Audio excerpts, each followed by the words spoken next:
পুরো বছর একদিকে আর রমজান মাসের ৩০ দিন একদিকে। এখন সিদ্ধান্ত আপনার। আপনি কি পুরো বছর গাধার মতো খাটবেন, নাকি ১ মাস বুদ্ধি খাটিয়ে ব্যবসা করে কোটিপতি হওয়ার রাস্তায় পা বাড়াবেন? হ্যাঁ, আপনি ঠিকই শুনেছেন। সারা দুনিয়ার বড় বড় কোম্পানিগুলো এই একটা মাসের জন্য ওত পেতে বসে থাকে, কারণ তারা জানে এই সময় মানুষের পকেট আলগা থাকে। কিন্তু আপনি কেন এখনো দর্শক হয়ে বসে আছেন? রাস্তার মোড়ে দাঁড়িয়ে পিয়াজু বেগুনি বেচার দিন শেষ। আমি আজ কথা বলবো এমন ৩টি স্মার্ট আর হালাল ব্যবসা নিয়ে, যা আপনার লাইফস্টাইল ৩৬০ ডিগ্রি ঘুরিয়ে দিতে পারে। আর ৩ নম্বর আইডিয়াটা দেখার পর আপনি নিজেই বলবেন, ভাই এটা আগে মাথায় আসেনি কেন?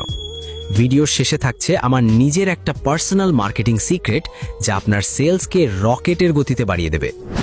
স্কিপ না করে পুরোটা দেখুন, কারণ আজকের এই কয়েক মিনিট আপনার ভাগ্য বদলের শুরু হতে পারে। আইডিয়া ১,